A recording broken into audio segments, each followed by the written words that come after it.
And I'm going to turn it over to Peyton and ask Peyton if she can do an introduction of our speaker for tonight.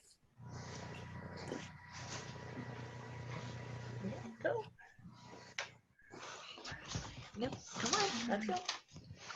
I would like to introduce our speaker, Mr. Rick Allyn. Rick's the owner of Allyndale Holsteins in Chine, Connecticut, USA. Rick started as a 4-H member in 1976 with an Ayrshire calf. He has since gone on to work with over 100 All-American and All-Canadian Holsteins and some jerseys.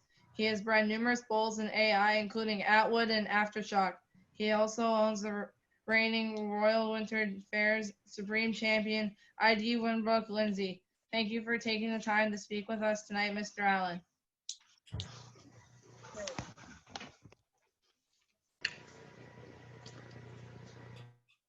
Excellent, and over to you, Rick. Okay, well, thank you very much, Peyton. Thank you, everyone else. Thank you, Brianne, for inviting me to do this. This is definitely an honor for me to be involved in such a groundbreaking approach at educating 4-H. I think this is great, and I think it's probably going to be something that you're going to see a lot of here in the near future, not only with what we have going on in the world today, but it just kind of enables us to get together with a lot of people from a lot of different areas and share some thoughts and ideas. And in this case, it enables you guys to be able to continue to have your meetings and still, as a group, utilize people like myself and many others out there that have some things to offer to you guys that would hopefully help you and make you better at what you're trying to do. So Brianne sent me some questions that were already asked, but we're going to start with what you guys just now talked about, what you actually look at or what your criteria is when you're selecting your calves. And I like everybody's answers. Like everybody that gave an answer was in my top group of things that I look for when I'm out selecting cattle for myself or for sales or what have you. I do a bit of selecting for clients of ours that send me on missions to locate them a potential show winner. And these are all things that you mentioned that have to be on my checklist when I go out and do that sort of thing, whether it be for myself or somebody else.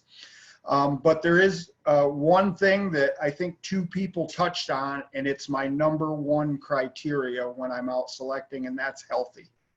Above all, you've got to make sure that you're looking at an individual that's healthy, an animal that's free of any blemishes, an animal that looks thrifty, that looks like they're going to continue to grow and respond to a feed program. I find that a lot of times I spend my time when I'm out looking at them, I just stand there and watch cattle for a while. And, you know, that really, am I still on? You're still good, yeah. Okay, yeah. I find myself, I'll sit and look at groups of cattle for a while and really kind of watch them move and watch them eat and see, you know, if they're aggressive and if they possess those types of personalities, like a few of you others have mentioned, that I like to see in cattle that are going to be performance cattle.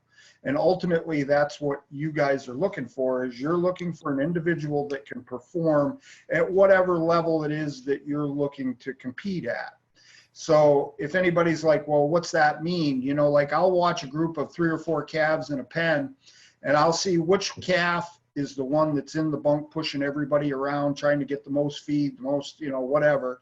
And I'll always notice there'll be one in that group that'll be kind of timid and standoffish and isn't quite aggressive enough.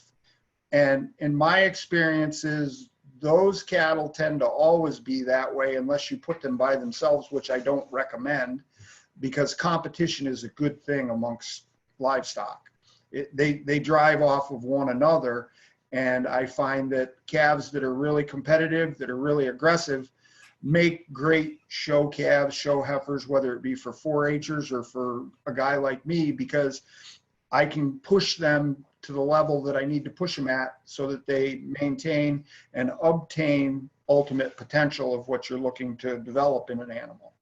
So like I say, health is the first thing that I look at. I make sure I look the animal over completely to make sure that I don't see any swollen hocks, any blemishes.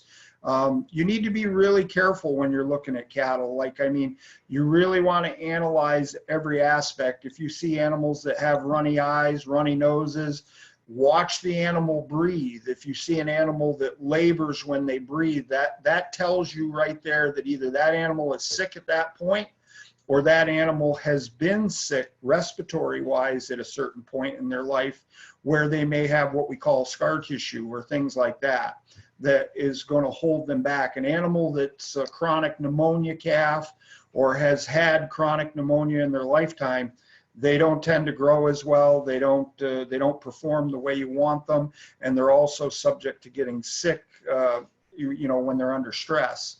And the one thing that we experience with these calves, moving them around to shows and everything, they're under a great deal of stress. And you need to find an animal that, number one, can withstand that. And like I say, looking at them from a health perspective for me is the number one criteria. And number two is the, you know, no blemish kind of thing. You want an animal that, you know, hasn't been beat up, hasn't been hurt, hasn't been injured to the point of where they don't walk properly. And this all falls into the category of really analyzing and watching the animals, you know, eat and just do what they do on a normal everyday thing.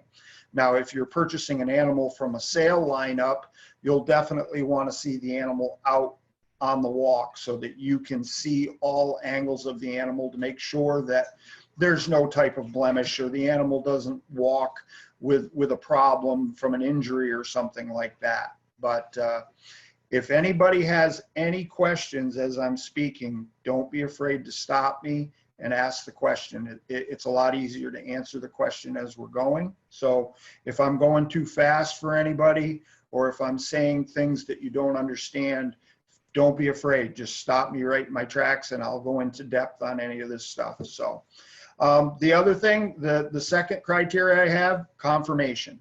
An animal has to be conformationally correct to be successful in the show ring. And a lot of you had mentioned that, you know, conformation, built properly. And I'm sure you're all very familiar with what we're looking for. We're looking for animals that are structurally correct. We're looking for animals that have real good feet and legs. You need to analyze the feet and legs on the animal, make sure they have the proper set when viewed from the side. You need to make sure that the animal, when viewed from behind, stands squarely and tracks squarely on her rear legs.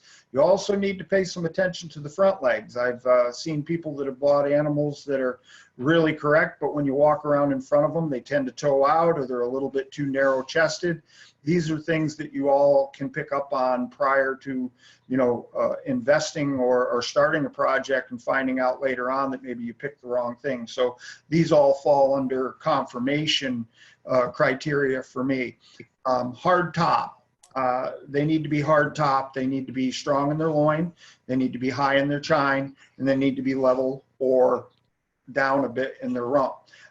One thing that I'm really critical on, and I've paid a lot more close attention to it, and it's a pet peeve of mine and my family, thorough placement. Thorough placement on an animal will tell you a lot. If the animal's got correct thorough placement, they're where they need to be. That animal should be fairly good in the foot and leg, and the rump structure will be what you're looking for. An animal that gets the thorough positioned back a little bit too far tend to put their pins up. They tend to keep their legs out behind them, and they don't track correctly for what we want in the show ring. So like I say, this is just kind of an overview of general conformation that I'm talking about. In the conformation category, dairiness, dairy quality. We're looking for a heifer that's long through her head, long through her neck, an animal that doesn't tend to carry excess weight. We're looking for an animal in dairy character that has openness to the rib, deep sweep to the rib, and also the proper angle to the rib. You don't want to get into a calf that's more round in the rib. You'll never be able to get enough volume to her midsection and depth to her body to achieve what you're trying to achieve. If she's round ribbed, like I call them. Like I say, you want openness to the rib. You want the ribs to angle back towards the rear flank of the animal. That way there, as she gets older and she develops on the right program, you can develop the body depth that you're looking for, the spring of rib that you're looking for. These are all things that, you know, I look for when I'm selecting cattle, and these are things that you should be looking for. So just to kind of overview that conformation, like I said, number one, you're looking for animals that are structurally correct, hard top, clean through the front end, tight shouldered, not open in the crops. You're looking for the rump structure to be correct, check the thorough placement, check the rear legs and the front legs, and then start looking at the dairiness of the animal, the length of neck, the length of head. And, you know, it never hurts to feel the hide on the animal. I don't know if anybody's ever showed you guys how to feel hide. If you pinch right by the ribs and pull it off of the ribs a little bit, you can kind of feel the hide, and the ideal is a thin hide, a hide that feels supple in your hands. If you grab an animal's hide and it's very tight to her body and it feels thick or coarse hided to you, they tend to lack dairy quality, lack dairiness, and that's something that you kind of want to veer away from. Size. A lot of you said an animal that's big enough, an animal that's the proper size for you. These are all really, really good criteria in the size category. I'm not a person that needs to have the biggest heifer in the class. I never have been. I look at heifers that are big enough. I rely on my ability to feed properly, to get them to the right size. Excuse me, but they have to have that in them. So you have to start with an animal that is the right size for her age. I've seen people make mistakes where they fall in love with the cute little calf that's too small, or what we call stunted or whatever, and you never ever get them big enough to be competitive, and then you've got an animal that's substandard for what you're trying to do. So, you know, familiarize yourself with the growth chart, and when you're selecting your animal, make sure that that animal falls in the age range and the size range for that particular time period that you're looking to purchase an animal or acquire an animal. The other thing is some of you younger kids are smaller. You're going to be shopping in the winter calf, the spring calf category. There's nothing worse from a judge's perspective to see somebody that's really small fighting with an animal that's too big for them in the show ring. So this is something you need to have in mind when you're out selecting as well. And some of you older kids, you're growing up a little bit, you're a little taller, you know, you need to be looking at those summer yearlings, fall calves, winter yearlings, that sort of thing, you know, because it fits better with you. It's much more pleasing from a judge's perspective to see somebody that's, you know, 5'10" or whatever, showing a bigger heifer than trying to, you know, exhibit a small calf. So, I mean, these are all things that fall in the sizing, the whole thing that I look for when I'm purchasing an animal. I just purchased an animal for a client of mine in Colorado for his son. His son's 6 foot tall. So I can't really send them out a December calf, because by fall time his son's still going to be 6 foot tall and he's going to be out there showing this small calf kind of thing. So we're looking more of a summer yearling, spring yearling type heifer for him. So like I say, the size, number one, make sure that the animal fits the range for that particular time that you're acquiring the animal. If they're in that range and all the other, she checks all the boxes, the health, the conformation and everything, you should be able to bring the animal home and put them on a program to maintain proper growth so that it will accelerate and get to the size that it needs to be throughout the year as you progress with the animals from one show to the next. The final thing, somebody brought it up that I always consider too, the level of competition that you're looking to compete at. If you're just looking to do some local 4-H stuff, you can give a little bit on some of these other things. You maybe don't necessarily need a calf that's dead on size. You still want a conformationally correct calf, but you can give a little bit here and there. But it just depends. If you're looking to make a run at a royal team, you're definitely going to need a calf that's going to be A, big enough, and B, C, made properly dairy wise, and an animal that you can get to that level. By the time you get into the fall, she's ready to compete at that level, because we all know the level of competition that we go through at the Royal Winter Fair. So those are the things that I look for. Those are the things that you should be looking for when you're out selecting cattle. The best thing you can do, and the best advice I can give you, is go out and look at a lot of cattle. Study them, watch them in their natural habitat, when they're in groups, whatever that may be, and really analyze what you're seeing and think about it. The other thing that I really recommend a lot of people do is ask questions. Talk to the breeders, talk to the show guys that are at the sales, the sale crew, and that kind of thing. Ask the questions. Ask these questions that I just asked you. Have these animals been sick? Has this individual always been a little standoffish in a group, or am I just seeing her on a bad day? And then if you can, ask to see the animal away from the other animals in a pen, or if there is a sale, ask somebody to bring the animal out on the lead, on the walk, so that you can really analyze the animal. The worst thing you can do is go into a group of animals that are running around in a pen and try to see the animal that you're looking for, if they're all running around and you can't see her individually too. So like I say, really look at the animals, make sure they're healthy, make sure they're free of any blemishes, and then start going through your checklist for conformation, dairiness, the right style of animal. Does she look like she's going to get to be big enough? One thing you can look for that I always look at, if you're wondering, is this animal going to grow and get to be big enough? I looked at the length of the legs, the length of the cannon bone on the leg, from the point of elbow down to the dew claws on the front legs. If you see an animal that's long in her cannon bone, that leads me to believe that that animal's got it within her structure to continue to grow and get big. If she looks like she's a little short-legged for her age, she's probably not going to get to be a big heifer and in turn be a big cow either. If you're at the farm where the animal's dam is, go look at the dam. The dam, the mother can tell you a lot about the individual. You may see similarities in the calf or the heifer that you're looking at to the mother. You're looking at an older version of what you're going to develop down the road, if you can look at the dam. And that could kind of give you a little bit of a preview of what you're going to get. And that's always kind of a nice thing to be able to see. When looking at the dam, make sure that she's conformationally correct. See how big she got to be. Ask the owner, has she been a healthy cow her whole life? Some of these health issues can be genetic traits, not only from the mother, but from the sire as well, that you want to stay away from. And that's another thing too, think about what the pedigree on the animal is too.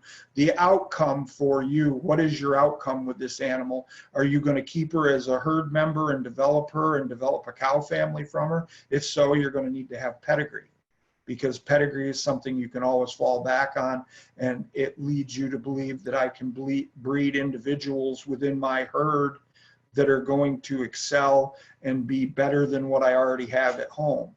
If you're somebody that doesn't have a herd of cows and you're just buying a calf to show, what am I going to do with the calf once I'm done showing her? Am I going to resell the animal? And if so, I need to have some pedigree and some information, and everything needs to meet a criteria so that I can put her in a sale or sell her to a dairyman as a potential production animal. They're going to want to see information that's all got positive things. I highly encourage people to look at classification on the dams, milk production on the dams, and that sort of thing, because ultimately, if you are going to sell them, the people that are your potential buyers are going to look at that. And if there's anything in that pedigree information or production information that sheds a negative light on it, it's going to be harder for you to sell the animal. So, these are all things that you need to be thinking about too. So, does anybody have any questions on this part of it at this point? If you do, feel free to ask them now, and I'll do my best to help you understand it or answer those questions. No, not really. So Rick, we do have one that just came in over the chat. I think it's from Stella. Okay. And she was just asking if you're at a sale, are you able to ask to walk the animal as well? As if you're a 4-H'er, are you able to walk an animal at a sale?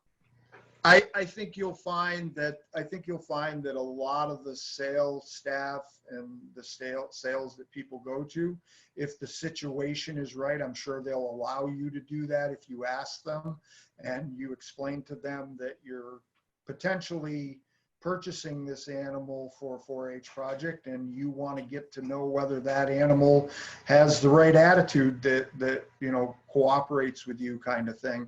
A lot of you touched on the personality thing. I want an animal with a nice personality. It's a good thing to touch on and a good concern to have. But the thing that I find with a lot of the cattle that we get in here, the personalities tend to develop as we bond with that animal. They tend to learn about us and we learn about them. And some of the animals that we get in have never really been handled to the point of like we handle them. So when they get here, they're a little standoffish or even skittish, and that tends to diminish as we work with them and they start to come around and trust us and realize that we're not going to do anything that's going to hurt them. So that changes. So to answer that question, yes, I would ask sale management if you could possibly lead the animal because you're considering her as a 4-H calf and you want to see if that animal's going to work with you. But keep in mind, if you do purchase that animal and bring her home, things are only going to progressively get better as you tend to bond with the animal. Working with her on a daily basis is going to change her attitude a great deal. And you're going to learn that animal will change attitude-wise and become more friendly and easier for you to work with than maybe she would be at a sale. The thing we have to realize that a lot of these animals that we see at a sale, it's the first time that they've had that type of close interaction, some of them, with the people, and they're still learning. So a sale atmosphere doesn't give you a totally clear picture of what you're going to get as far as personality and behavior, because they're on uncharted ground while they're at a sale, so to speak.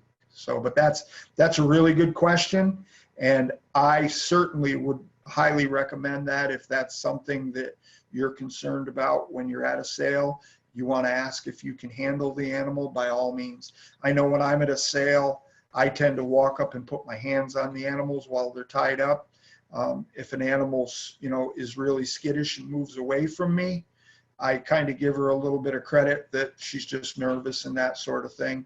I don't tend to shy away from her because of that, because I realize that they're under a lot of stress and this isn't a normal environment for them either. Excellent. We've got another question from Abby. Abby's just wanting to go back to the size of the calf, and her question is, how do we know it will be the right size for us? Okay. Well, it depends on you, the individual. Again, if you're a younger person and you're not very big, you obviously need a calf that you can handle size-wise for you. So I always recommend the younger kids stick with the younger ages and whatnot. As far as the size, the animal's going to grow throughout the season too, so that's something that you need to consider, the growth rate of the animal. So she may be the perfect size for you when you start, but by the end of the show season, she's grown beyond you. And we experienced that here with my own daughter when she started in 4-H. We started her with some December calf, and it was perfect when we started, but by the end of the show season, the calf had kind of outgrown her and was getting to be a bit of a handful at that point for her to be able to handle in the show ring. Fortunately, the calf had a great temperament and was easy to work with, and my daughter was able to handle the animal through the whole show season. But we found that each year we would buy the same age calf, and each year the calf would tend to outgrow her. So, it just depends on, again, what your goals are for showing. How far do you really want to go? If you're only going to show at a couple of local shows early in the season, the animal shouldn't outgrow you if you buy the proper size when you begin. So that's something to consider. Try to match yourself up with the right size animal, but yet remember that animal's going to grow. All right. We've got a few more questions coming in, and 4-Hers, you don't have to type them into the chat. You're welcome to ask them right to Rick, but I'll keep going with what we've got here. So Michaela is wondering, what are your favorite Holstein bulls right now?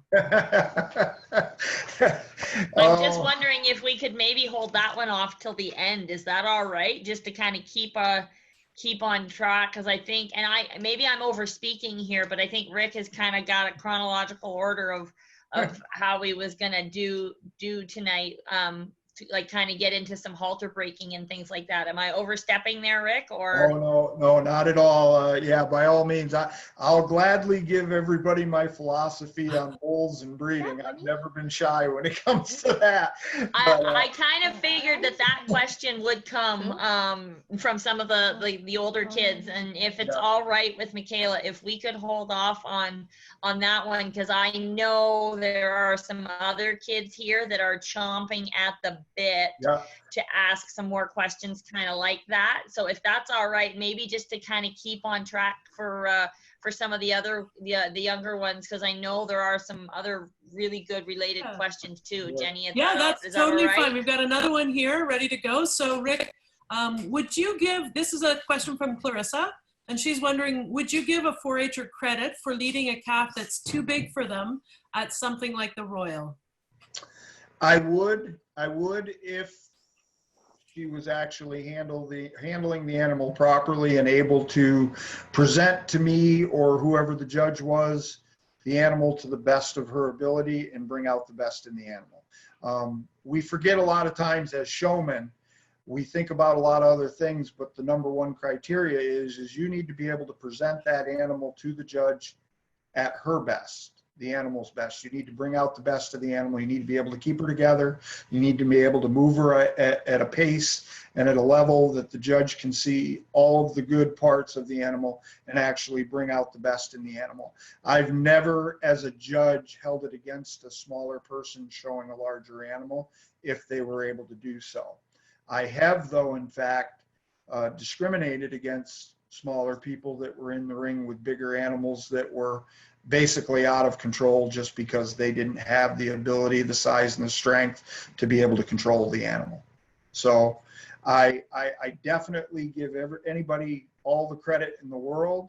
I'm not a great big guy. I've showed some great big cattle over the years, some really big cows, and it's a chore, to be able to keep those cattle together. But if number one, the animal's broken well enough, and number two, you have the strength and the ability as a showman, by all means, I give you all the credit in the world. Excellent. So 4-Hers, any other questions around the choosing of a calf before we move on to the how to best halter break? We have a calf that's too small for us. Because theoretically it would be the right size later in the season. Is that also a problem? No, I wouldn't say that that's a problem. I think where it all falls right now is the responsibility falls on you to be able to get that animal big enough by when you really want to show her. And I myself, I've got calves here right now that I'm working with that, for their age, they're good size, but that they need to continue on their growth patterns and whatnot to get big enough by later on when we really want them to be part of our show string. So my answer to you is, make sure you've got them on a good program. Make sure you're measuring the calves each month to see that they're on pace. And if you're not happy with the performance, you need to maybe change your program up a little bit so that they stay on pace. Do you mind me asking what ages they are? Do you know how big they are? I don't have anything specific in mind at the moment. Okay, okay. I was wondering. No, that's fine. Just out of curiosity, you know, like right now we've got some December calves that are in here right now. One of them is going to be potentially my daughter's 4-H calf for this year. And, you know, we've been looking at a lot of December calves around and seeing how big they are. And like this calf here seems to be a good size for her age. And we're trying to project what she's going to be like come fall when we really are going to hopefully go to some shows and hopefully be competitive. And, you know, like I say, we're doing exactly what you're doing. You know, we've got some calves and we're just trying to make sure that they get big enough by fall or whatever. Excellent. Another question for you, Rick. What's the ideal amount of calves to have in a pen at a time when it comes to picking a calf? Okay, that's a really good question too. Depends on the farm, obviously, depends on the size of the pen that you're dealing with. You know, like ideally, you'd like to look in a pen where there's only 3 or 4 calves. That gives you a really good idea, you know, how they compare to each other if they're all the same age. Is one bigger than the other? It also gives you, depending on the size of the pen, enough room so that the calves can move around. You can move the calves around. You can get in there with them and really analyze them and look at all of the things on the checklist that I spoke of earlier. Overcrowded pens is always a nightmare when you're trying to sort calves to look at. You know, I don't have a perfect answer for that. I guess it depends on the facility that you're at, the farm or whatever. You know, maybe they would even allow you to split the pen up a little bit so that you could get a better look, or maybe somebody could get in the pen and kind of sort them for you so that there's only 2 or 3 in one area of the pen so that you can really get a better look at them. But when they're overcrowded, it's really, really hard to see. So my answer to that, if you're looking at a pen that's say 20 by 20 or roughly that size, 20 feet by 20 feet, you know, 2, 3, 4 calves in a pen that size is a good number. And they should have enough room for you to really be able to look at them and see exactly what they're all about. Okay. And Rick, just Michaela's wondering, just off the top of your head, what's a good size for a December calf right now? Okay, that's a really good question. Like, I have a couple of charts that I follow. I use the SureGain chart that I've used for years. SureGain has a chart, and they've got specialists that go out and measure calves every 2 or 3 years and update it, and they give it an average of where the calves need to be. And I just happened to look at it last night just for fun for myself, to refresh my memory. And right now, the December calves are in that 45-inch range. So if you've got a calf that's 45 inches right now, you're definitely got a calf that's the right size for her age. Now, those charts and those books are really good benchmarks for you, and you all should have one of those or have access to one of those so that you can check the sizes each month and make sure that you're on pace. I will say this, that kind of in the early go, like we are now on some of these December calves, don't shy away from a calf that's only 43 or 44 inches right now because she's a little bit off of the growth chart that way, because most of the calves that you're going to be looking at are going to be calves that have been raised in, maybe, I hate to use the term commercial environment, but they've been just raised with other animals. They haven't been separated and put on a show program so that they can accelerate their growth. So, you know, just because a calf's an inch off, don't stay away from her. If she's a really good calf and she looks like she's got long features and good dairy quality, and you've looked at her mother and her mother's a big cow, don't shy away from that calf. She just needs a program, and she needs to get, you know, somewhere else where she can get all of that. And you'll be surprised. Like I've always got a famous line that I use with people when they talk about this time of year, because we all talk amongst ourselves and compare sizes of calves and all that. And I always tell those guys, I says, an inch is a blink. And it really is. In a blink of an eye, a calf will grow an inch. Like, we've had calves here that have literally taken over 2 inches in a month in growth. So the younger the calves are, the quicker they grow. The older they get, the slower they grow.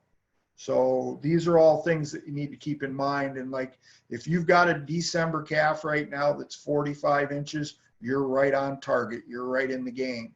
If you've got a really square cut dairy calf that's 43 or 44 inches, step on the gas, because you're going to get there. And that's my, advice. But remember, an inch is a blink this time of year, and it'll happen every time if you've got them on the right program. That's great advice.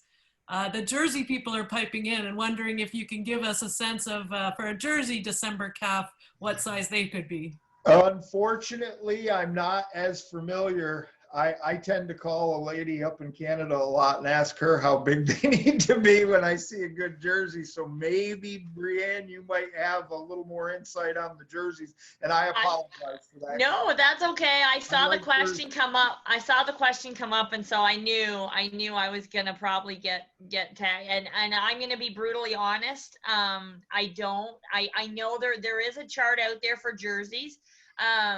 Andrew Hunt, if you guys have, some of you older guys, I know Clarissa, you asked, if you're in the Milk House or the Bullvine on Facebook, Andrew Hunt has a chart for jerseys that gets posted like all the time, especially this time of year.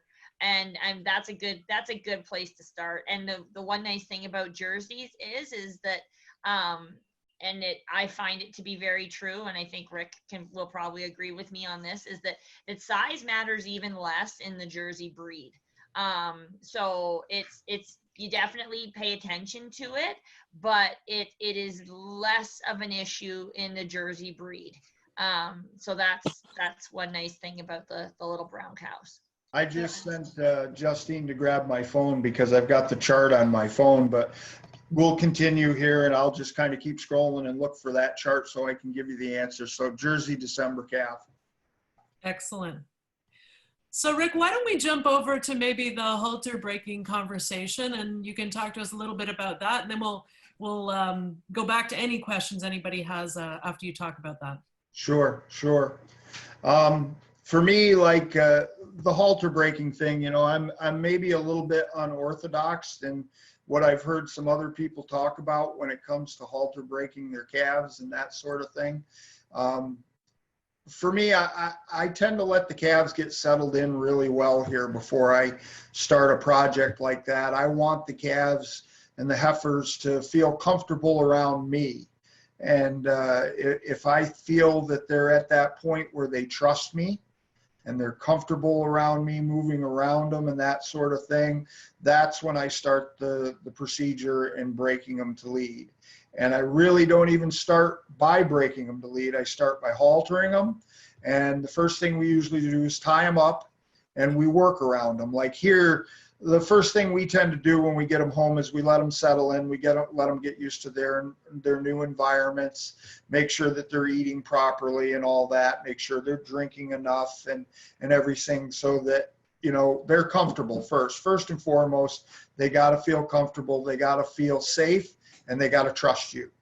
And the easiest way you can accelerate that bond with them after they've settled in is tie them up and just do something as simple and as just petting them. Scratch them under their neck, something that they like. Watch the animal, make sure the animal likes what you're doing to them. If they're constantly pulling back on the halter, they're still nervous and they're not completely feeling confident and safe with the situation. So give them a little time. Time is something that kind of fixes a lot of things, but we tie them up in the pen and we brush them, we pat them, that sort of thing. Once they're comfortable with that, the next thing we do is we tie them back up and we clip them.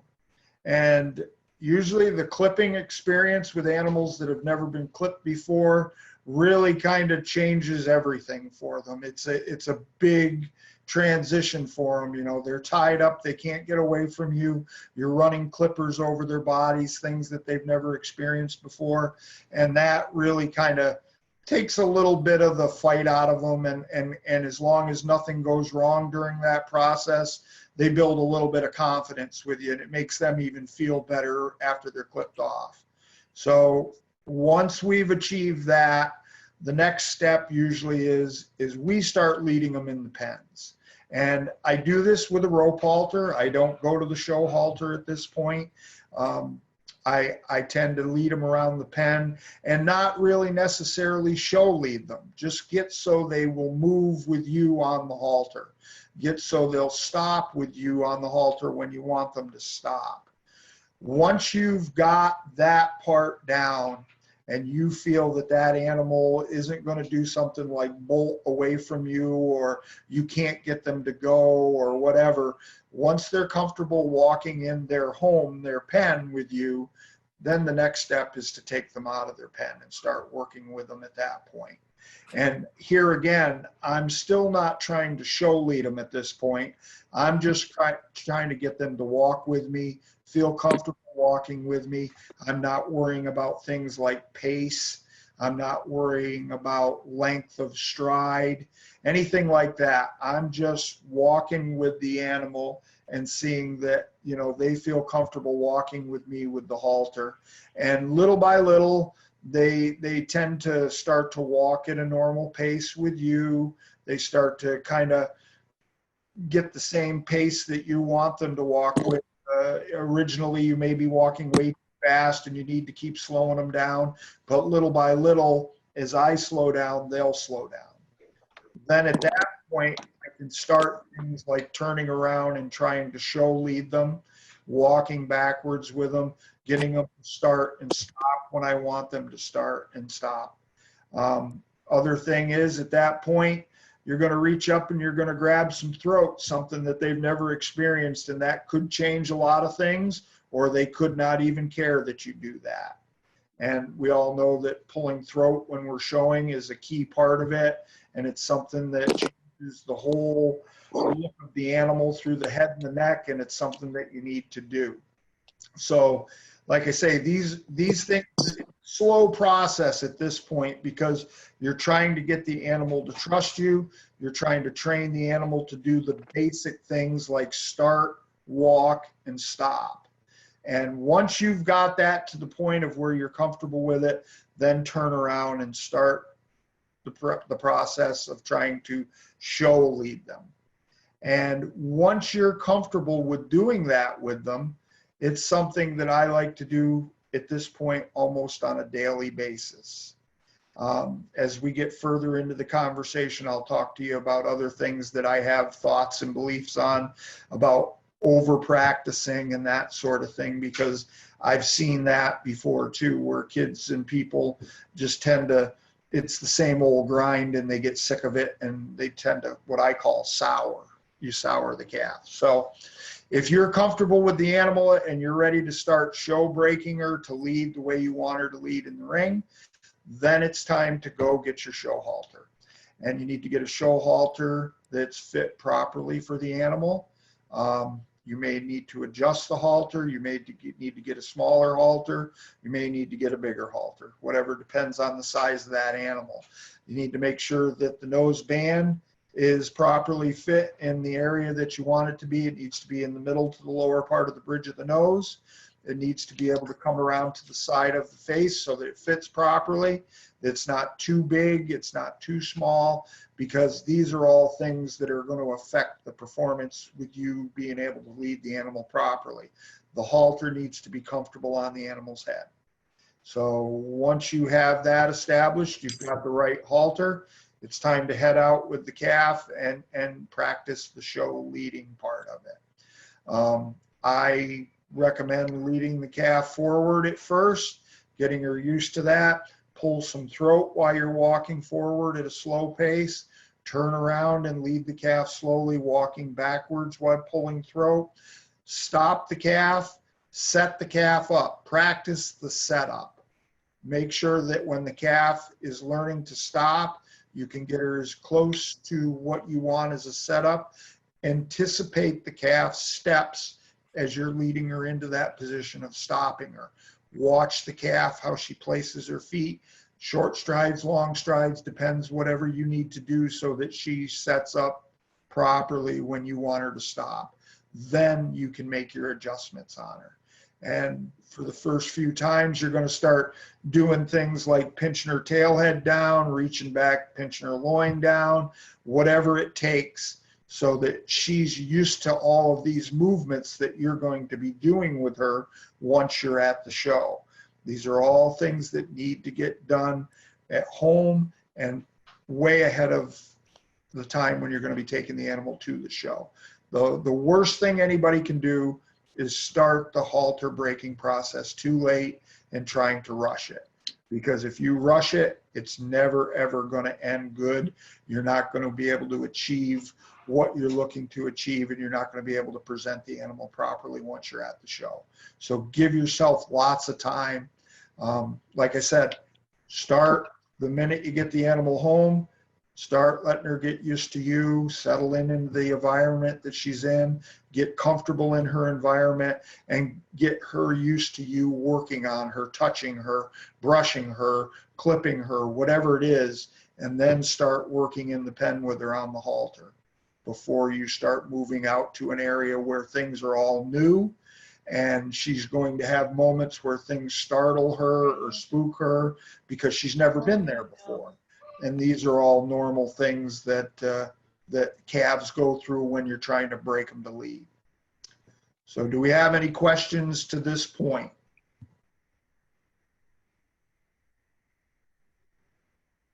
None so far in the chat, but anybody want to ask Rick a question about halter breaking? There was a couple that were sent in ahead of time.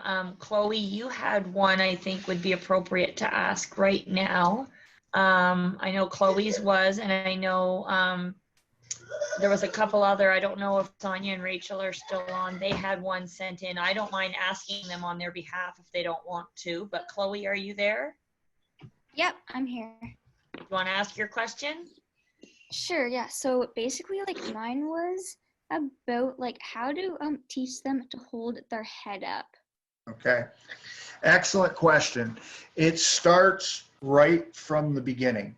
When I tie the calves up here at home in the pens, I make sure that I tie the calf's head at the proper height I want that head to be at when I'm leading her. Too high or too low is never any good. An animal's head that's tied too high, they're going to fight it.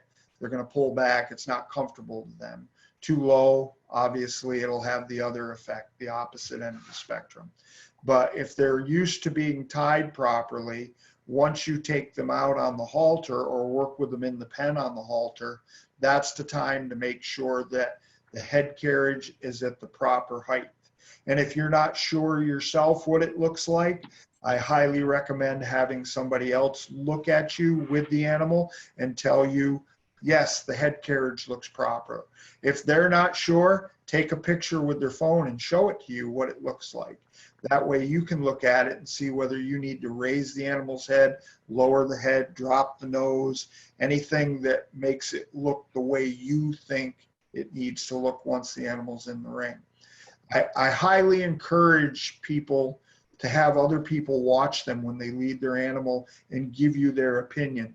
Nowadays, with the technology we have, I love it when somebody videos an animal and shows it to me and says, what do you think? Because I look at it and say, well, drop her nose a little bit, slow her down, shorten her step pace. These are all things that you can see that while you're on the halter, you might not be able to tell or be able to see, and it could give you some insight as a show person what you need to do to make the animal look even better. All right, we have a bunch of questions coming in now. So here's an interesting one for a judge. Which looks sharper in the ring, mainly black calf or white calves?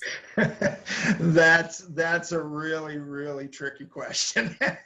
The trend here lately has been black, obviously. There, for me, personal opinion, for me, there's nothing sharper than that silky, shiny black one that comes in the ring. It really draws your eye to them. The contrast with the light on the black and everything, it really looks sharp to me, looks nice, and I tend to gravitate towards those. And that's something as a judge you really have to try not to do, because you can't discriminate against an animal because of color markings. And, you know, we have a heifer here right now that's predominantly all white. And when we look at her, we realize that she's conformationally awesome. Like, she's a great calf. She's got the cut, she's got the style, she's got everything, but she's all white. And we know already going into it that we're going to be faced with showing against these all black calves that people really like to watch in the show ring. So the only thing that you can hope is that the judge is somebody that won't discriminate against white calves or animals that are broken colored, and really give the calf the fair look that they deserve before he makes his final decision. But all kidding aside, I like the black ones. That was a great question from Summer. We've got a question from Marion. So how often should you be training your heifer? Okay, that kind of goes to the next segment of the whole thing that I talked about. I touched on it a little bit there. You know, once you're happy with the way your animal is leading for you, you've got everything down the way you want it.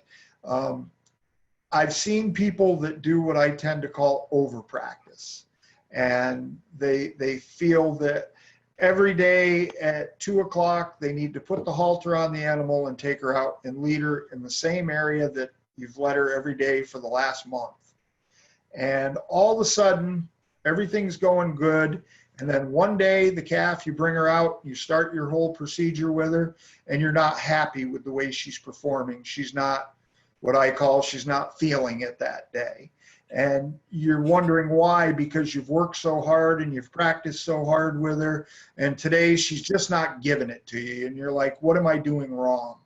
Well, the only thing you're doing wrong is that you're probably over practicing. You've overdone it. You need to have a couple of days of downtime or rest. Maybe you need to change up your routine. Maybe you need to change the time of day that you're leading her.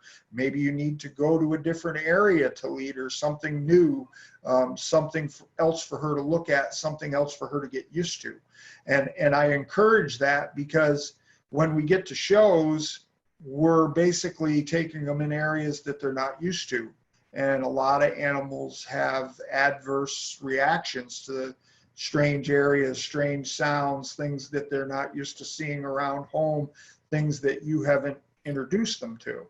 So by moving your practice area around your facility, it opens up the field of different things that they get used to, sounds and sights and things like that. And these are all really, really good things for them and you to experience, because when they react, you have to react. You have to be able to keep composure. You have to be able to bring them back into that frame that you want them brought into to perform and look properly. So to answer your question, you know, leading up to the point of where you're happy with the animal's performance, I recommend leading them at least every other day. If you can lead them every day, lead them every day. But once you get them to that point, I wouldn't recommend show leading them for 30 minutes every single day at the exact same time every single day. Switch it up a little bit. Maybe give them a couple of days off. Maybe change the spot that you're leading them. Maybe just take them for a walk instead of show lead them, you know, just to kind of freshen it up a little bit, keep their interest, but yet be able to bring them back into that frame that you had them in to perform as a show calf. So like I say, don't let them get stale on you. Don't over, burden them with the grind of practice. I'm a firm believer in practicing. I'm a great believer in perfection, but you got to know when to give and when to get it back. Excellent. I've got a few rapid fire questions for you here, a few of them on the same vein, so I'll throw them out together. Do you think it's helpful to have someone else walk your calf so you can watch how it walks? And what types of things do you do to desensitize a calf and make them less spooky? And the third one is it a good idea that when your calf starts to get comfortable in walking, to bring in some new noises that would happen at a show? Great questions. Every one of those are great questions. To answer the first part of the question, yes, I am a firm believer in letting somebody else lead your animal so that you can get a look at them. We do that here at home. You know, like I do most of the breaking and everything here, and I never really get that chance to see what the animal looks like from a distance on the go. So I'll either have Shannon or Justine lead the calf for me so I can get back and get a look at it. And it just opens up everything for me. I can see the big picture. I can see what I need to adjust, you know, and not just how the animal's behaving on the halter, but also the overall condition of the animal. Because once you take that animal out of the pen and you put him on a halter, it changes the look of the animal. And you need to be able to see that. And, you know, everything from the head carriage to the tracking of the feet and legs, to the depth of the body, to the spring of the rib, even as far as the clipping. Like I know when my guys clip for me at the shows, we take them out on the lead after they're done clipping them so we can see what it looks like, what the top line looks like on the animal. That way there we can make adjustments. Being tied up, they can't see that adjustment. So, you know, I thoroughly encourage it. Have somebody else lead your heifer so that you can see what she looks like. It'll really give you a lot of insight on what you need to do to perfect her. And, you know, it's not that you're not doing a good job on the halter. It's just you need to see what the calf looks like so that you can do a better job too. So that's what I believe in as far as having somebody else lead your heifer. As far as desensitizing your animal that tends to be spooky, the more things you expose them to, the more things they can get used to, and that's only going to help you when you get to a show. And like I said, you know, change up your practice areas frequently so that they can get used to different things, you know, throughout the practice time when you're breaking them, so that when you get somewhere and a new noise appears or a new sight appears, they don't tend to be as flighty or that sort of thing. And it'll really help you. So yeah, by all means, expose them to as much as you can safely.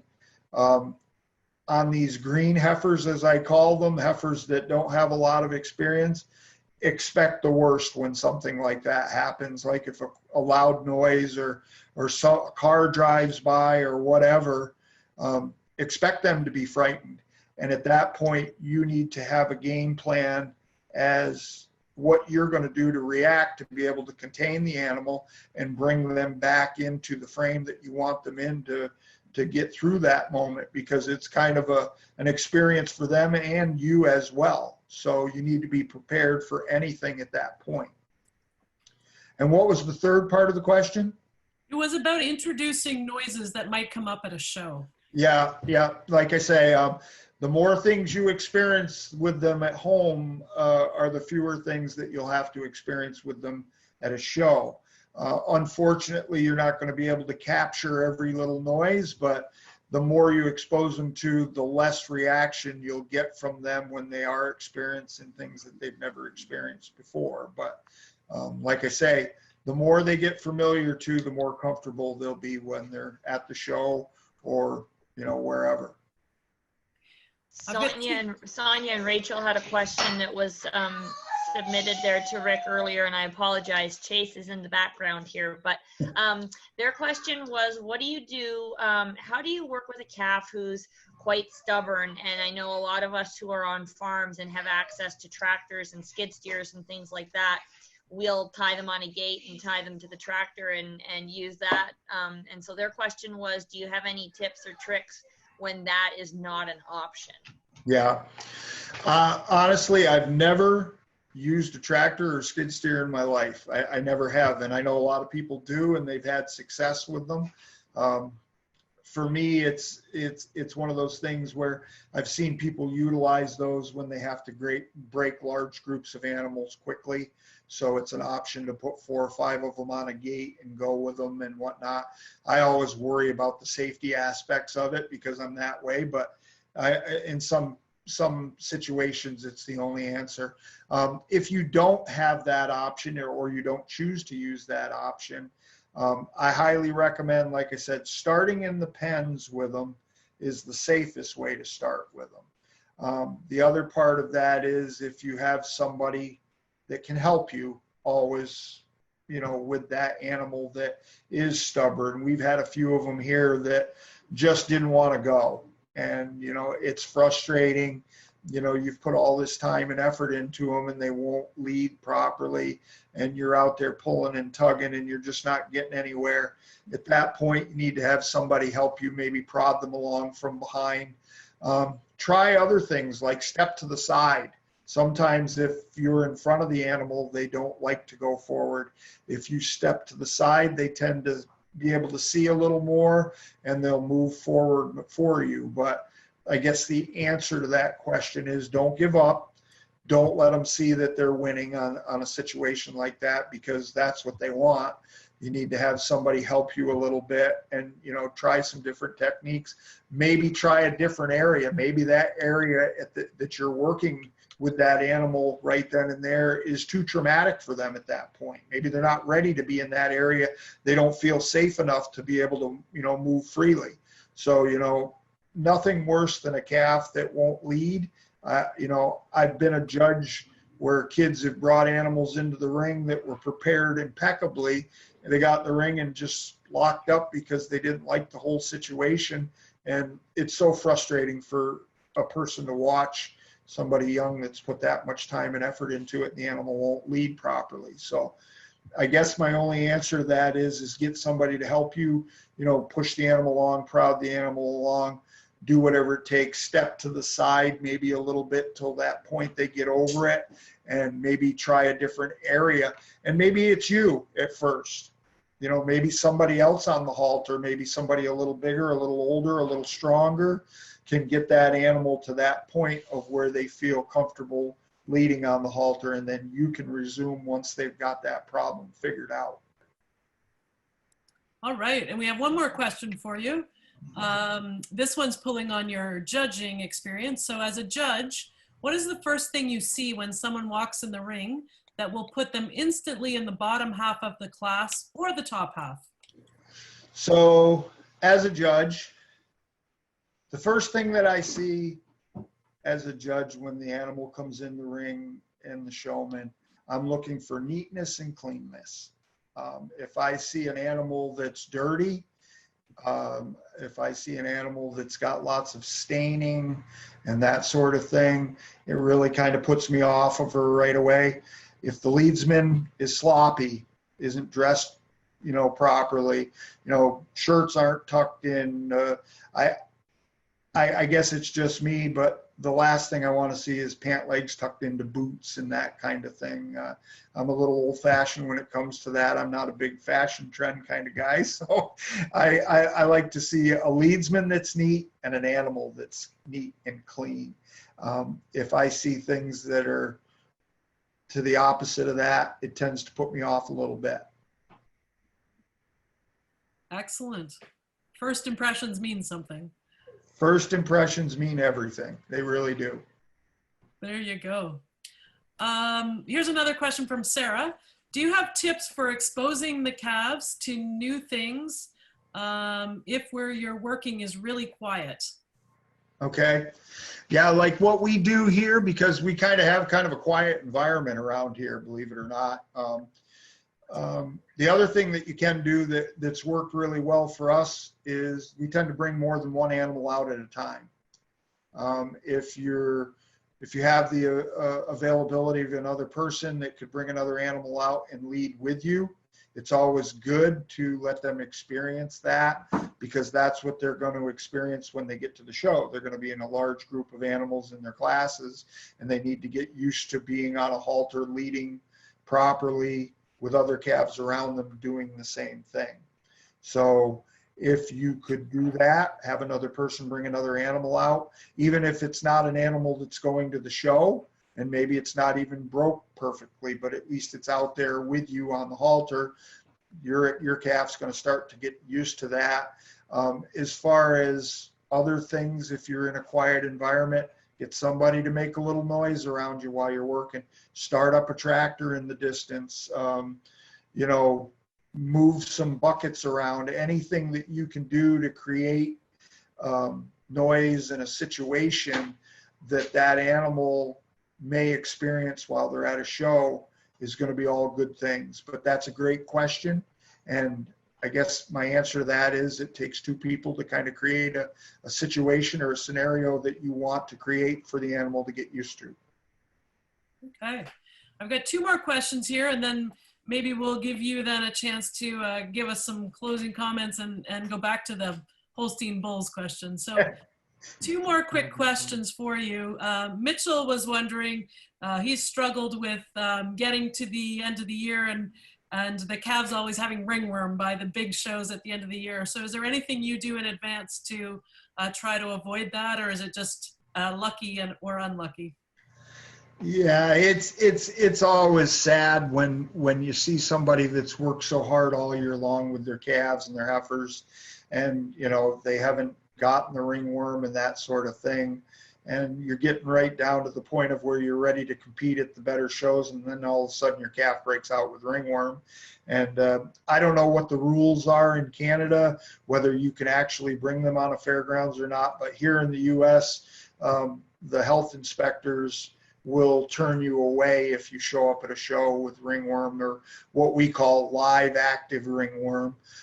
They'll send you back home, and that's always so sad to see, because I've seen kids in tears over that, and I hate to see that. But the only thing I can tell you is this: expose them to it early if you can.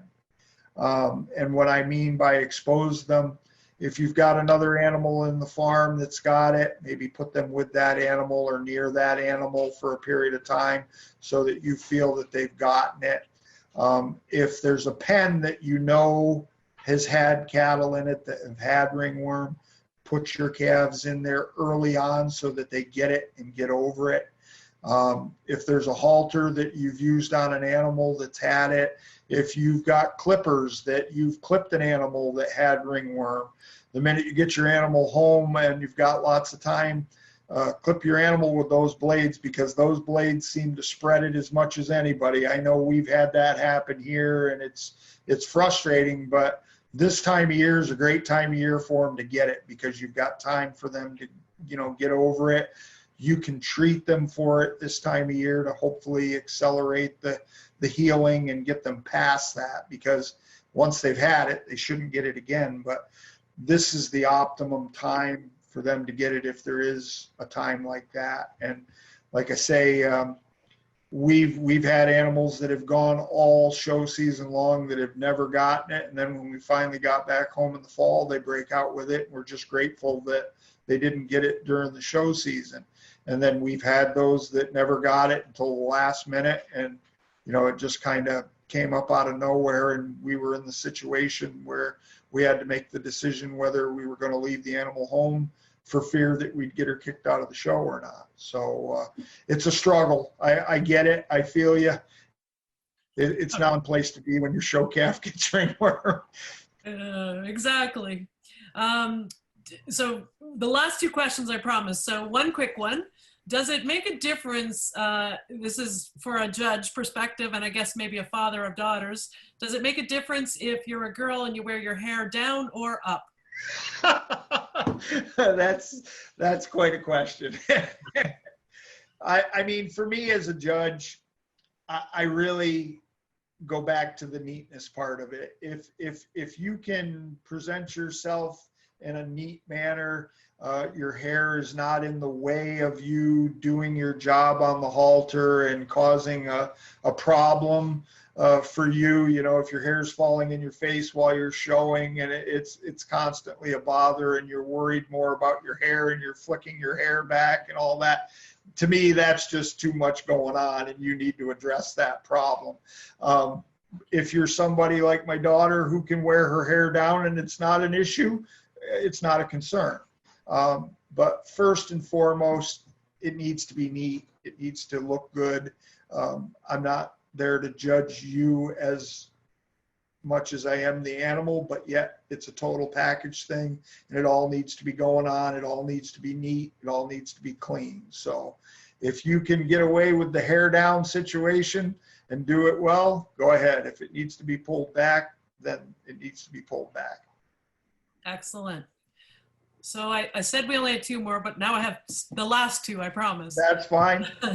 So the next one is somebody, so Kennedy in the past has taken a calf to shows and had a problem getting it to drink. So what would you do to get a calf used to drinking at different facilities? Yeah, that's a really good question, and it's a question that I get a lot. And it's something that starts back at home. What we do here is with the calves and the heifers that we're getting ready to take to the shows. When I'm at the shows, I always pail water. I always use a pail, and I bring the hose in and water the animal the way I want them watered. So my recommendation is start using the pail that you're going to water with at the show at home. And I don't mean a month ahead of time or whatever, a few days, so that they're used to the pail and they're used to you coming in there with the pail next to them. And like I say, they need to get used to what they're going to drink out of at home at the show. So what we do here is our pens have automatic waterers, and we shut the waterers off like about 3 or 4 days prior to us leaving to go for the shows. And for the first show, I should say. We start with the pail and the hose, and we water twice a day, in the morning and in the afternoon. And the first day, they don't really drink much, and they're not interested, or they're scared of the pail or whatever.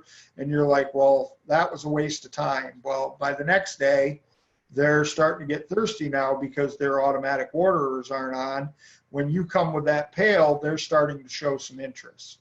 And at that point, we allow them to drink all they want the next time. And then 12 hours later, we water on a 12-hour interval at the shows. So that's the way I water them at home. Now, the water that they're on at home is the water that they drink all the time. So they're used to that. When you get to the show, that water is probably going to be different taste, different smell. So I highly encourage you to bring a water filter system of some kind. You can buy what they call inline water filters that just screw onto your hose and onto the tap faucet. We've got a little bit of an elaborate one that we take to the shows. It's kind of a canister type filter system that we screw onto the source of the water, and then we hook the hose onto that. It's got removable filters that we change while we're at the show, depending on the duration of the show. But anything you can do to eliminate chlorine smell, chlorine taste, whatever's out there is going to help you get the animal to drink properly and on a regular schedule. But by starting them on a scheduled water at home, it's going to make it a lot easier for them when they get to the show, because they're used to that program already. When you get into the shows, they're used to drinking twice a day. And when they see that pail that you've been watering them at home come, they know, okay, it's time to drink. So like I say, use the same pail at home that you do at the shows, shut the waterers off and water them at a 12-hour interval a couple of 3 days prior to going to the show, and then do everything you can to eliminate the taste or the smell of the new water at the show facility that you're going to. Excellent. So last question for you, Rick. Tessa, Addison, and Riley noticed that you talked a lot about your feeding program tonight. And I know we've kept you much longer than we had said we would, but no, that's fine. Can you give us just a quick overview on what your feeding program would be, particularly for heifers? Yeah, sure. I mean, this is something that I've talked a lot about. I do a lot of these kind of seminars where I talk to kids and even their parents and that sort of thing about proper feed programs and that things sort of thing for show, heifers and calves. And it's something that I really like to talk about because I enjoy that aspect of it a great deal. I love to raise quality show animals. I really get a kick out of seeing them grow and develop, and I love to be able to put them in the proper shape that it takes to be highly competitive at every level. So I live this kind of thing, and I'm always open to new ideas. I try new products here this time of year to see how they work. I run a little bit of a test program from time to time where I split up groups of animals and feed them a certain way, or try a new product on a certain group and not necessarily the other, so that I can see the effects of that sort of thing so that I can utilize it to make my cattle better. So the one question that everybody always asks me is, how much do you feed and what do you feed? We feed basically two separate types of grain concentrate. We feed a protein, and the protein pellet that we feed here is a 44% natural derived protein pellet. And our pellet that we feed comes from Sure Game, and it's something that we've fed here forever, and we've had great success with it. Everybody says, how much protein can you feed a show heifer a day? We feed no more than 2 pounds a day, 1 pound in the morning and 1 pound a night per animal. And we're very careful with that. We measure it. They utilize that much protein very efficiently. Anytime that you overfeed a protein, you can get adverse effects. You can upset digestion. You can affect joints and growth rates and that sort of thing that you really don't want to get into. So I strongly recommend that you feed no more than 2 pounds of your protein pellet a day per head, a pound in the morning and a pound at night. The other feed that we feed a 16% grower. And what that consists of, it's what we call a textured feed. It's got corn, oats, molasses, and a pellet in there, and it's a 16% protein. The amount of that we feed depends on the age of the animal and the body condition of the animal. Like right now, our calves are on what we call an accelerated program, so they're getting each feeding, they're getting a pound of the 44% pellet, and some of them are getting up to 4 pounds of the grower each feeding, depending. As long as they're in the right condition, we can push them right now to get that growth out of them that we need on these young calves right now. We also feed a separate mineral. I'm a firm believer in top dressing with minerals. I think it kind of gets all the bases covered and that sort of thing, and gets the levels up where they need to be up so that you can reach optimum growth with the animals. The other thing that we're a really strong believer in is we feed a microbial. Microbial enhances the appetite to the animal, and by enhancing the appetite, it accelerates the growth of the animal. I've seen great things happen when we introduce the microbial to animals. It just creates all that live bacteria in the stomach that creates the appetite. It helps them utilize and break down the feed to get the most out of it that they possibly can get. So I strongly urge, getting on a microbial. We feed Golden Link. We're a big believer in Golden Link here. It's been a great asset to us to developing the type of cattle that we have developed over the years. And like I say, it's increased the appetite so that we can develop mass midsections to the animals, and the growth rate stays where we want it to stay. The other key thing, and it's always a big question, what type of hay do you feed? Everybody thinks that you need to be feeding them what we call rocket fuel, second cut and alfalfa grass hay. That's definitely the absolute opposite of what you need to be feeding them at this point. Our calves eat a first cutting hay. I've got a sample that I brought here. I don't know if you can see it or not.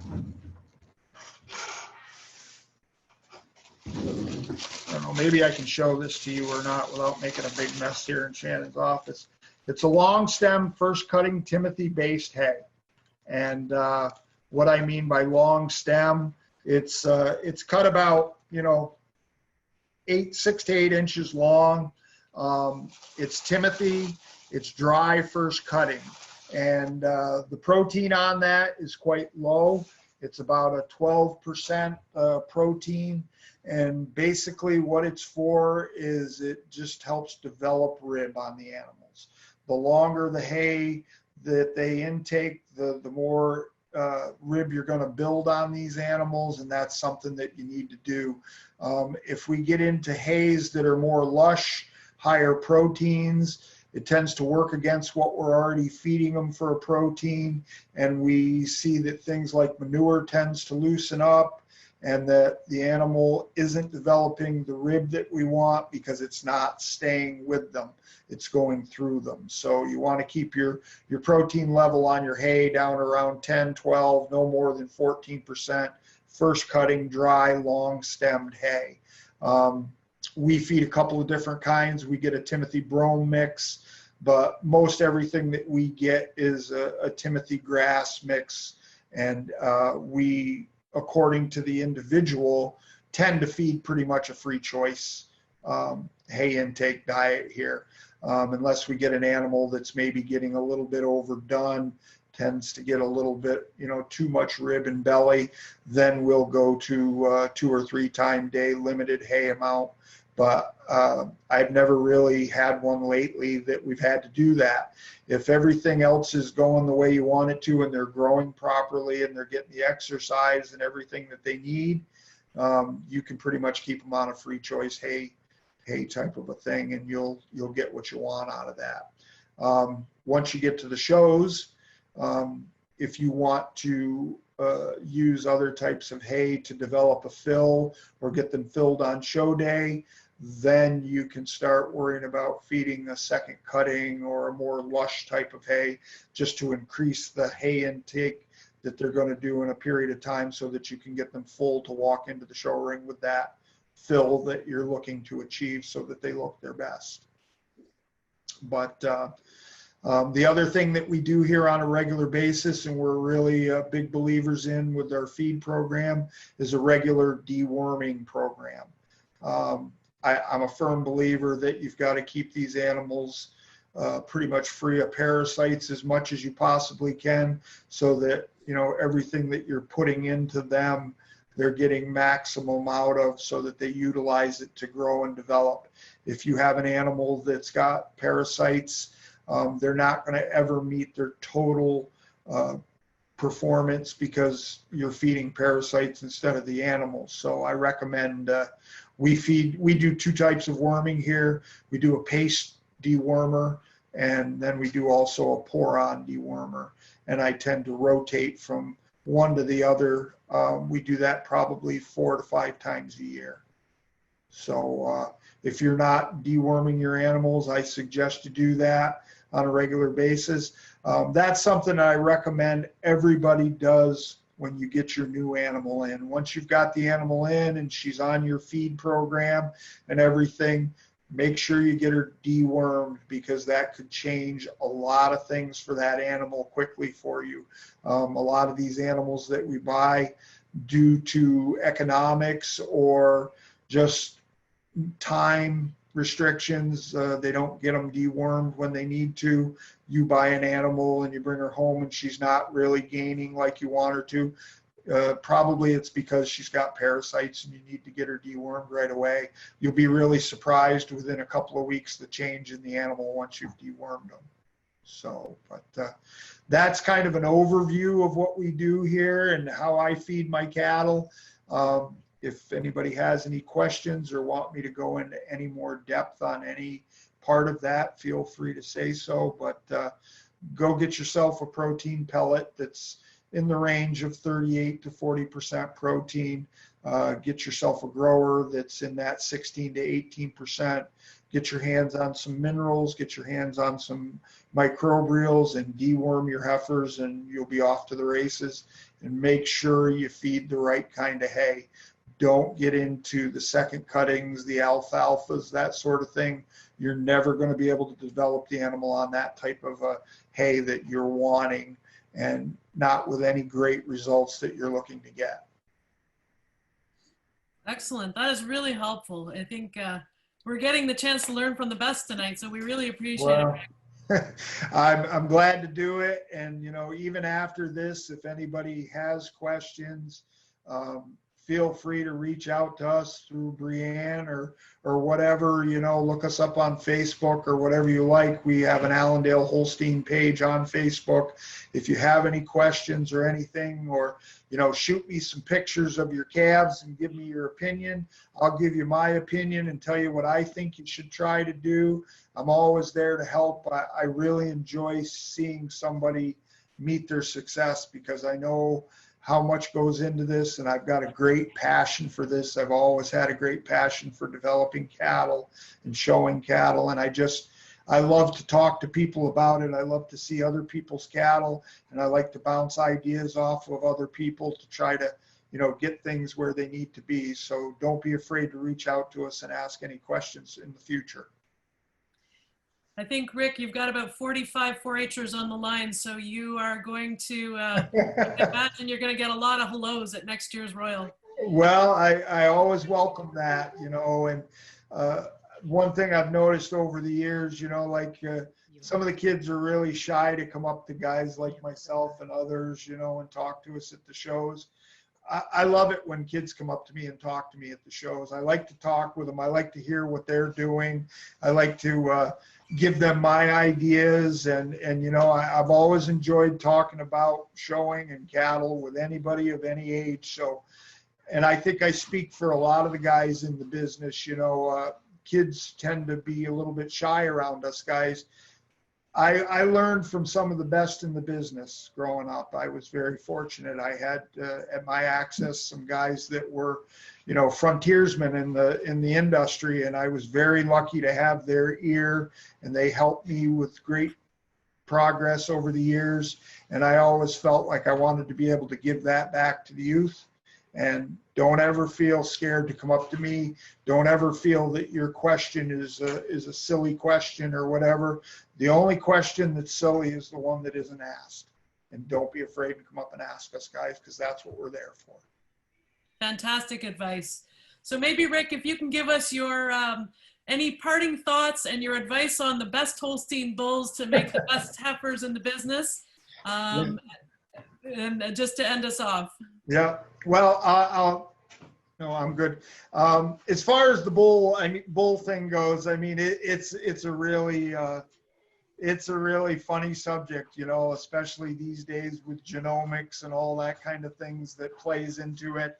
And even as much as, you know, people that won't use bulls that aren't 100% pure and that kind of thing, you know, for me, it's all about, you know, making the proper mating, fixing the faults that you're trying to fix from the dam, and creating the animal that you really desire, you know. And we all have a different idea of what that perfect animal is, but ultimately, you know, we're all striving to breed one that, you know, can be highly competitive at any level. As far as the bull list goes, I mean, I could talk all night about bulls and what I've seen and whatnot. The newer bulls that I'm seeing right now that I like the daughters of, I really like the Sidekicks. It's a bull that I think you're going to see a lot of this year at the shows, if we're fortunate enough to have some shows. Stanton Chief at ST Genetics. I really, really like the Chief calves and heifers that I'm seeing. I started seeing pictures of them early on. I really like the Crush Times. Crush Times, another bull that is making some really high style calves and heifers. Another bull that just kind of, you know, he's been out for a little bit, but I've seen a few calves here lately. Sky High. He's another newer bull. My old standby is always Dorman. I love Dorman. He's done great things for me here. We've had many, many animals here by Dorman that have gone on and done great things. Back up even further, you know, great mating is Dorman on Goldwyn. We've had that mating work so well for us here. We've been fortunate with that mating. We've had a couple that have gone on and won major shows and have been All-American and whatnot from that mating. As far as new upcoming bulls that I'm hearing about, I'm hearing great things about Thunderstorm at Blondin. A few guys in my area have got some calves by that bull that are really special calves, and they're really excited about them. Undenied is another bull this year. I'm starting to see some undenied calves that are really nice calves, and he's a bull that I kind of overlooked in the beginning, and I think maybe I missed him, but I'm starting to really appreciate those calves as well. I tend to go with bulls that I've seen a lot of daughters by, so I can kind of get an idea of the breeding pattern and know how they're going to work and what their pros and their cons are. And those are kind of bulls that I really stick with. But I've always got my ear open and my eyes open for the next great one coming down the pike. And I like to see several daughters by a bull so I can get an idea before I'll give them my opinion of them, But yeah, like I like to talk about bulls and matings, and I've got a lot of friends that we talk about these things all the time on a daily basis, and it's kind of fun. And we've all got our opinions on which one's the best one and which one isn't and whatnot. But I guess my all-time favorite bull at this point in my career would be Deworming. Deworming's done as much for me as any bull that we've ever used. A lot of guys will argue with me on that. They didn't like their Dewormings. Bulls work different in different herds. And some people didn't have any luck with certain bulls that other herds had great success with. And it all comes right down to one thing, is how a bull works for you. And if you've had success with them, then that's a bull you need to continue to use, or start looking for bulls that make those kind of cattle that are pleasing to you and that fit into your program, whatever it may be. So, yeah, like I say, I like to talk about bulls, but those are kind of the bulls right now that I'm liking. So I guess I go back and say Sidekick right now is kind of the new up-and-comer bull. Not that he's an up-and-comer, he's been around for a bit, but I like what I'm seeing by the Sidekicks. I like these sky-high calves. I'm hearing great things by Thunderstorm. I haven't seen a ton of them yet. I've only seen a few, but the ones I've seen I really like. And don't be afraid to ask people that question, because that's how you learn who's making the good decisions and calves, by wolves, by asking people.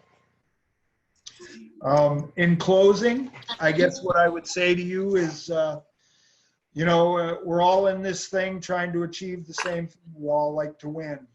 You need to support each other as much as you can. You need to be a good sport. You need to learn how to win, and you need to learn how to lose. And just because you lost once doesn't mean you're going to lose every time. You just need to work a little harder, change a few things up, and just stay at it. But my advice to you is don't give up. Never quit asking questions, and never think that you know too much, because you never do. At my age, I'm still learning every day. And that's what keeps it fun, because I'm learning new things all the time, and that's what makes me better. And every day I get up, I try to be better and better at what I do. And I can only encourage you guys to keep learning, keep an open mind, and work hard, and be honest. And you will meet your success if you follow those guidelines. And just don't get discouraged. Some people, things come easier than others do, and other people have to work harder. And the one thing I always tell my daughter is none of us were born experts. It takes time. You need to learn. Nobody was ever born really good at something. You may have natural talents, but you still got to develop them. And until you get them to that point, just keep working and do the best you possibly can. That's fantastic advice. Thanks, Rick. I'm going to turn it over to Mitchell Crowley, who's got a few words for you. Okay. All right. Thank you, Rick. I personally enjoyed when you talked about that calves that are aggressive, are good show calves, and I liked how you talked about how to break in new calves. So on behalf of 4-H Ontario, I'd like to thank you for coming to this virtual meeting tonight. Well, thank you. I really appreciate the opportunity, and I wish you all the best of luck. And just as a thanks gift from us, we're gonna give you a Tim's gift card. That's the best right there. I love Tim's and I'll make good use of it. Thank you very much. They might have had some insider info on it. I bet they did. Well, thank you. All Okay. right. Well, thanks so much, Rick. We'll let you go and we'll just, you're welcome to stick around if you want, but we'll finish up our meeting here. Okay, good luck to you all. And like I say, any questions, don't be afraid to reach out to us. Thanks, Rick. Enjoy your evening. Thank you. You're welcome.